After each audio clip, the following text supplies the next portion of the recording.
So I got a lot of positive feedback from the last car video, which was not a car video. It was in my daughter's room, concerning that passage from H. Emily Cady we read. So I thought I would just talk a little bit more about persistence in the way that H. Emily Cady often wrote about it.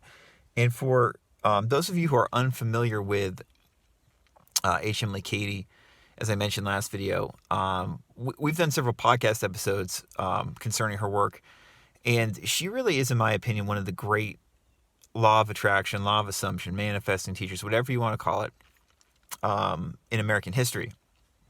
I think unquestionably so. I personally just resonate with her approach, her spiritual approach, more than probably any other LOA teacher.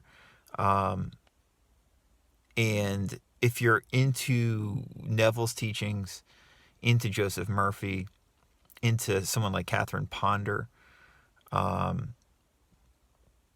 really think that she's worth checking out. This book is a great book. Complete Works of H. Emily Cady. And yeah, I mean, Katie's just she's a very deep teacher. And as I said last video, she talks about persistency and how to, quote unquote, just persist better than anyone else I've encountered in these manifesting, writings, teachings from, the last 150 years or so. If you're new to this channel, just so you know, we try to get really out of the box with this stuff. I think personally that's how to be most practical in your life in terms of applying it and helping yourself and helping others. I do offer coaching, and I also am currently offering 15-minute consultations for free. If you're new to this channel, if I can help you, I gladly can. I do not answer questions here on YouTube. But I will speak to you on the phone or Zoom or via email if I can be a help.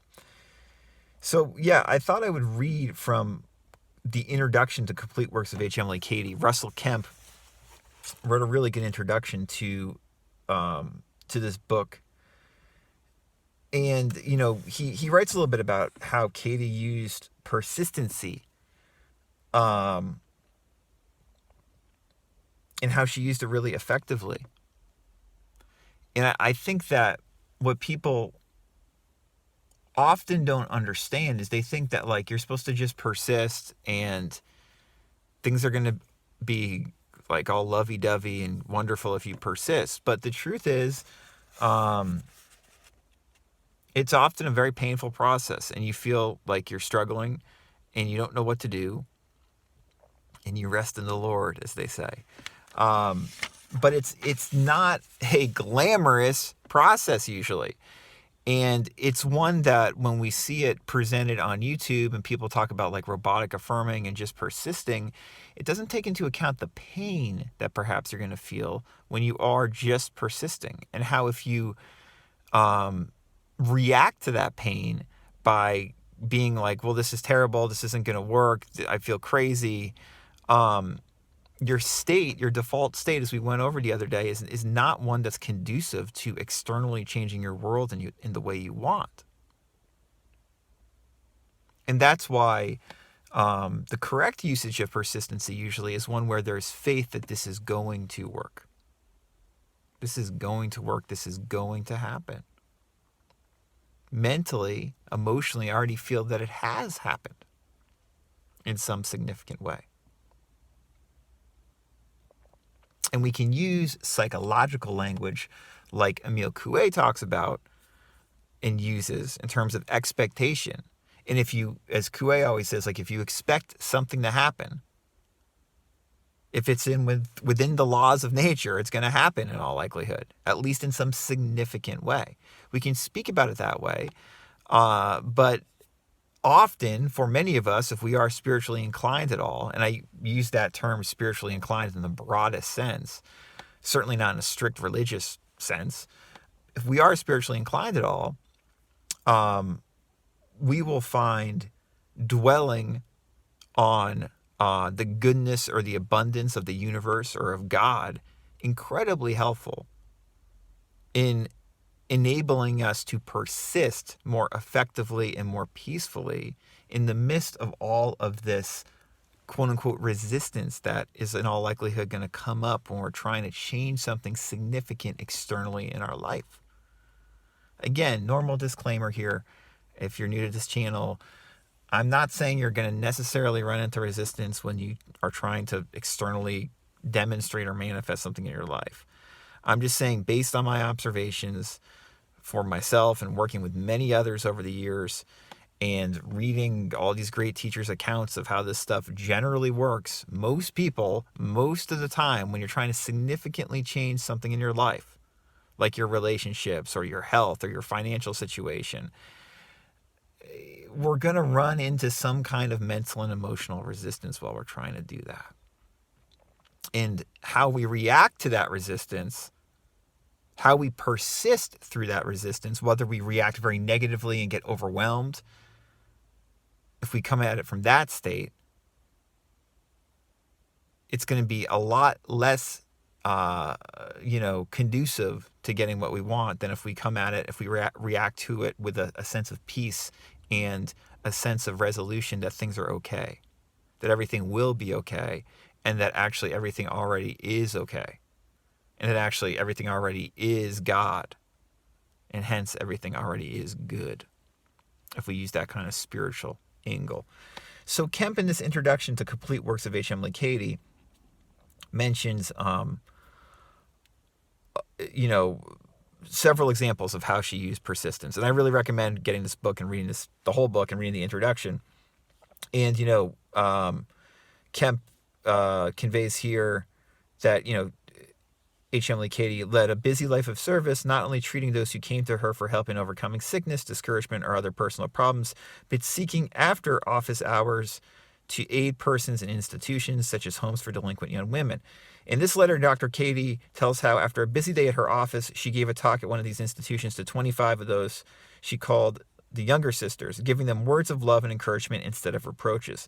After this talk, when, as she says, she was, quote unquote, alone in her room with the Father, a feeling of discouragement came over her. Faithfully, she released all the various cases to God.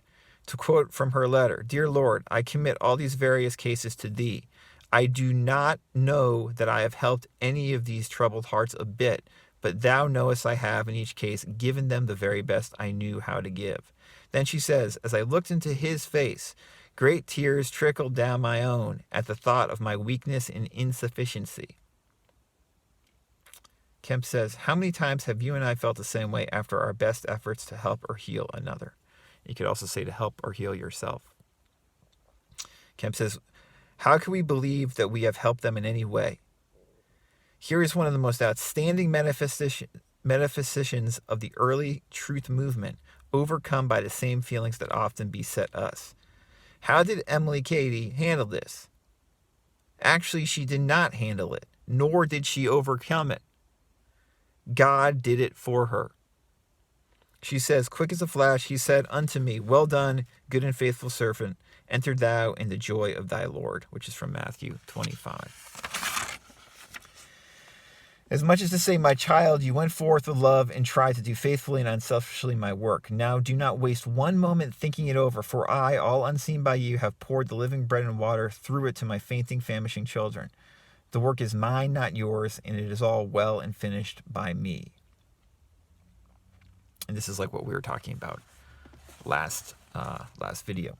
"Truth's principles never change, do they?" writes Kemp. "Some years ago, several scientists reported on their experiments with the power of prayer. One of the key principles established was that each time after making a prayer or a treatment, there must be a complete transfer of the problem to God, a total relinquishing of it to the supreme power. H. Emily Cady learned this a long time ago." And that sounds like so many of these New Thought teachings. What comes directly to mind is the golden key of Emmett Fox. Emmett Fox was influenced by H. Emily Cady.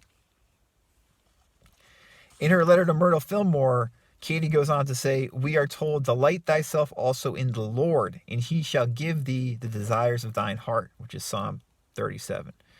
It is not while we are worrying over results or failures that we get our desires, but while we are delighting ourselves in him, just resting in him, saying, "Dear Father, while I am trusting thou are working and thou canst not fail." Hold yourself in peace and quietness with him. In quietness and in confidence shall be your strength. Isaiah 30. Then she continues in language reminiscent of the chapter on finding a secret place.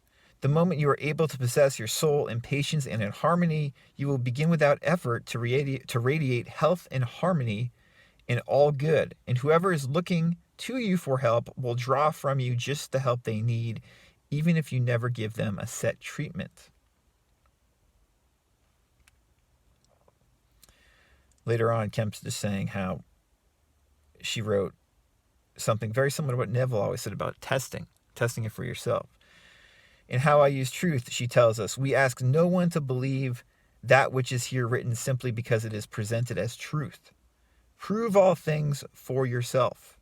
It is possible to prove every statement in this book. Every statement given was proved before it was written, but results that one obtains from them will depend on how faithfully and persistently one uses the helps given." Kemp went on to write, "The master counseled persistency in his parable of the widow and the unjust judge, and H. Emily Cady was his faithful discipline. We sometimes read that one should pray only once for any object or purpose and thereafter give thanks. Yet Jesus prayed 3 times for the same purpose in the Garden of Gethsemane, and did not he say that men need to pray always and not to lose heart?" It's from Luke. It's also an interesting parallel to the conversation Cecilia and I had a couple months ago about how Neville said, he would just perform an action once, and previously said that he performed it many times. Just some context there. In her letter to Lowell Fillmore, Kemp conveys in the introduction, she wrote that almost every article she wrote for the Fillmores and for, what became her main writings for the Unity Church, she says, "Almost everyone was born out of the travail of my soul after I had been weeks, months, sometimes years trying by affirmations, by claiming the promises of Jesus, and by otherwise faithfully using all of the knowledge of truth that I then possessed to secure deliverance for myself or others from some distressing bondage that thus far had defied all human help."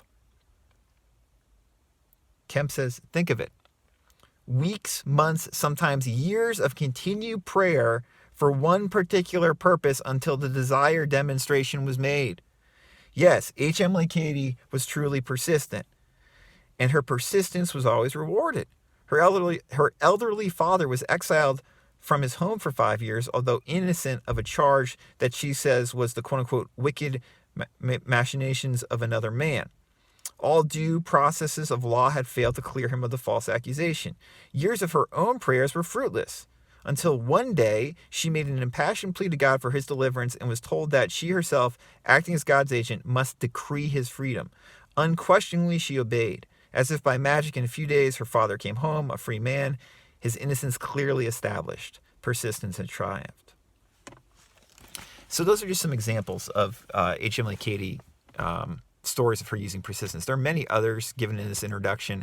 Catherine Ponder in The Dynamic Laws of Prosperity mentions how Cady used persistence in affirming when it came to the subject of supply. And there really are few better examples I can think of people articulating the spiritual idea of just persisting in these law of attraction, new thought, law of assumption teachings than H. Emily Cady. And the persistence is not just persisting for a couple days.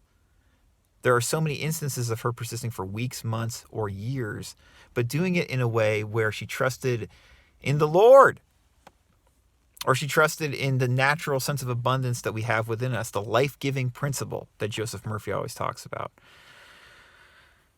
And the way she talks about it is just much more humble and humbling than the way it's sensationalized often on places like YouTube. And the difference there, in my opinion, is a difference a lot of time between success and failure, and being extremely stressed and frustrated in a sense of basically spiritual peace and fulfillment in your daily life. So this was a kind of a long, winding video. I recommend checking out the complete works of H. Emily Cady. And if I can be a help, I can be reached at radicalcounselor.com.